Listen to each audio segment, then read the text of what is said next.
Now students, अब हम पढ़ेंगे density of unit cell. Density of unit cell. Density यानी हिंदी में अगर हम कहें तो घनत्व। हिंदी में डेंसिटी को क्या बोलते हैं? घनत्व बोलते हैं। इस टॉपिक के ऊपर हमको शॉर्ट न्यूमेरिकल एग्जाम में हमसे पूछा जा सकता है। तो डेंसिटी यूनिट सेल की निकालने के लिए हमारे पास फॉर्मूला है D is equal to Z into M A cube into N A cube into N A. फॉर्मूले में मैं पहले आपको ये ए जो है ये बता दूं। हमने यूनिट सेल बनाया था। यूनिट सेल हमारा क्या था? यूनिट सेल हमारा था क्यूब। और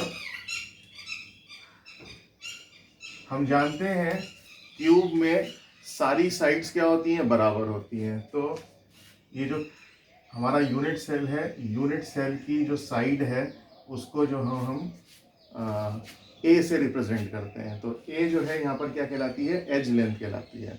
ठीक है। तो अगर हमें यूनिट सेल की डेंसिटी निकालनी है तो हमारे पास फॉर्मूला है D is equal to Z into M A cube into N A. N A जो है वो है हमारी एवोगैड्रो नंबर, एवोगैड्रो संख्या। ठीक है। ये फॉर्मूला तब इस्तेमाल होगा, ये फॉर्मूला तब इस्तेमाल होगा अगर ए का जो मान है वो पाइकोमीटर में है। सॉरी, अगर ए का जो मान है वो किस में है? सेंटीमीटर में है। ये फॉर्मूला हमारा तब यूज होगा अगर ए का मान जो है वो किस में है? सेंटीमीटर में है। ठीक।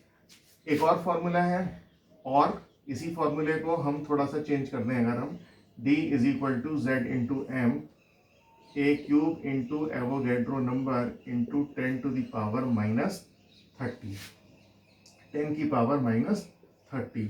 ये वाला फॉर्मूला हम तब यूज करेंगे अगर ए इज इन पाइकोमीटर। अगर एज लेंथ जो है उसकी यूनिट क्या है? पाइकोमीटर में है। अब आप कहोगे साहब ऐसा क्यों करा हमने इसलिए ऐसा करा क्योंकि जो डेंसिटी है, डेंसिटी की जो यूनिट होती है वो होती है ग्राम पर सेंटीमीटर क्यूब। अगर यहाँ सेंटीमीटर में दे रखी है एज लेंथ तो कोई बात ही नहीं है। तो आंसर हमारे जो डेंसिटी निकल करके आएगी वो ग्राम पर सेंटीमीटर क्यूब में ही निकल करके आएगी।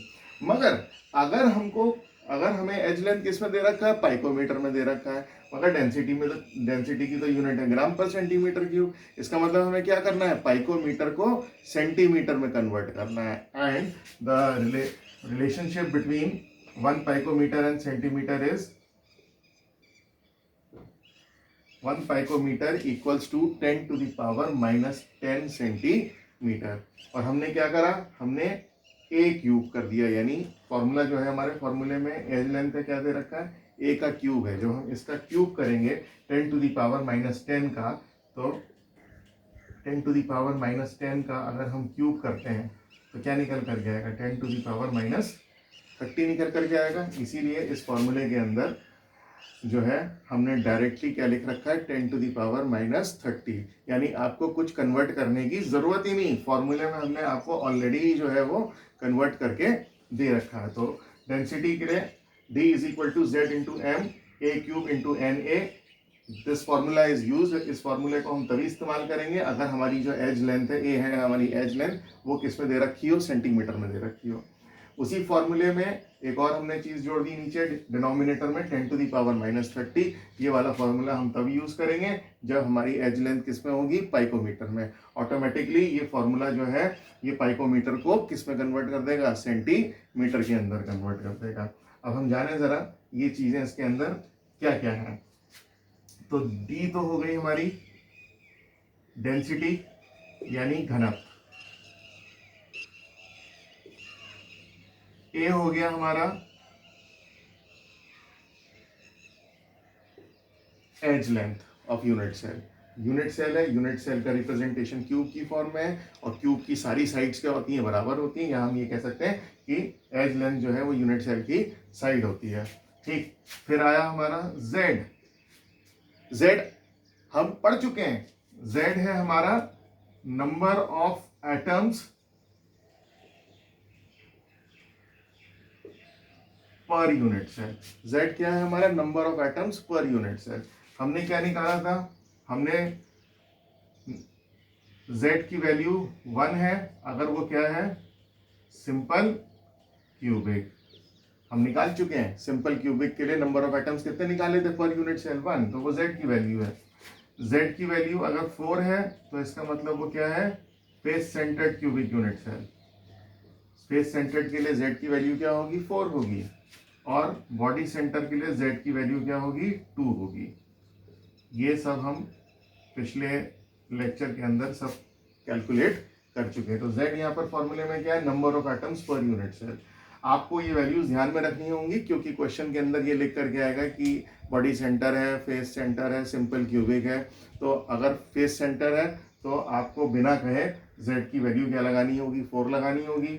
बॉडी सेंटर है तो Z की वैल्यू 2 लगानी होगी। सिंपल क्यूबिक है तो आपको Z की वैल्यू 1 लगानी होगी।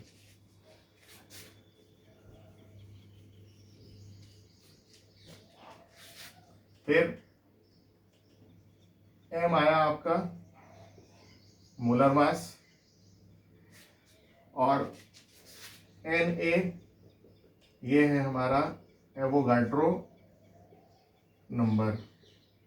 एवोगाड्रो नंबर यानी एवोगाड्रो संख्या हिंदी में, जिसका मान जो है, जिसकी जो वैल्यू होती है वो कितनी होती है? 6.022 इंटू 10 की पावर 23। कुछ बुक्स के अंदर 6.022 भी होगा, कुछ बुक्स के अंदर 6.023 इंटू 10 टू दी पावर 23 होगा। तो फॉर्मूले में जो, अब देखिए फॉर्मूले में जितनी भी चीज़ें, जितने भी वेरिएबल्स लिखे हुए हैं सबकी वैल्यूज जो है, सबके मीनिंग जो है वो यहाँ पर लिखा हुआ है। डी जो है वो डेंसिटी है यानी घनत्व है। जेड जो है वो है number of atoms per unit cell. आपको मालूम है, कैलकुलेशन हम कर चुके हैं उसके बारे में। ए जो है वो हमारी एज लेंथ है, ये एज लेंथ है हमारी। एन ए जो है वो हमारा एवोगैड्रो नंबर है। ठीक, इसके अलावा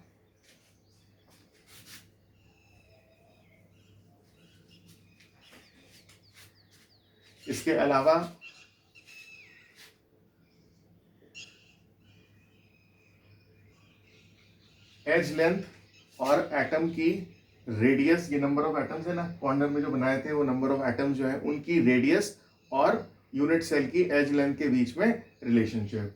तो ए जो है वो एज लेंथ है, आर जो है वो एटम की रेडियस है। A is equal to 2√2r। ये कब है? ये this is the relationship between edge length and the radius for a face centred cubic unit cell. ठीक है, R is equal to √3/4a। ये एज लेंथ और रेडियस के बीच में रिलेशनशिप है बॉडी सेंटर यूनिट सेल के लिए, यानी अंतः केंद्रित एकक कोशिका। FCC यानी फलक केंद्रित एकक कोशिका, उसके लिए उसकी एज लेंथ और एटम की रेडियस के बीच में क्या रिलेशनशिप है? A is equal to 2√2r। ठीक, बॉडी सेंटर के लिए क्या है? R is equal to √3/4a, और सिंपल क्यूबिक के लिए जो है, सिंपल क्यूबिक के लिए रिलेशनशिप है A is equal to 2r। ये किसके लिए है? A is equal to 2r। This is for simple cubic unit cell. Simple cubic यानी सरल केंद्रित एकक कोशिका। तो हमें ये दो फॉर्मूले ध्यान रखने हैं। हमें ध्यान रखना है, अगर हमको एज लेंथ सेंटीमीटर में दे रखा है तो हमें ये फॉर्मूला इस्तेमाल करना है, पाइकोमीटर में दे रखा है तो हमको ये फॉर्मूला इस्तेमाल करना है। उसके अलावा हमें edge length of unit cell और एटम की रेडियस के बीच में ये रिलेशनशिप है, हमको ये रिलेशनशिप भी याद रखने हैं।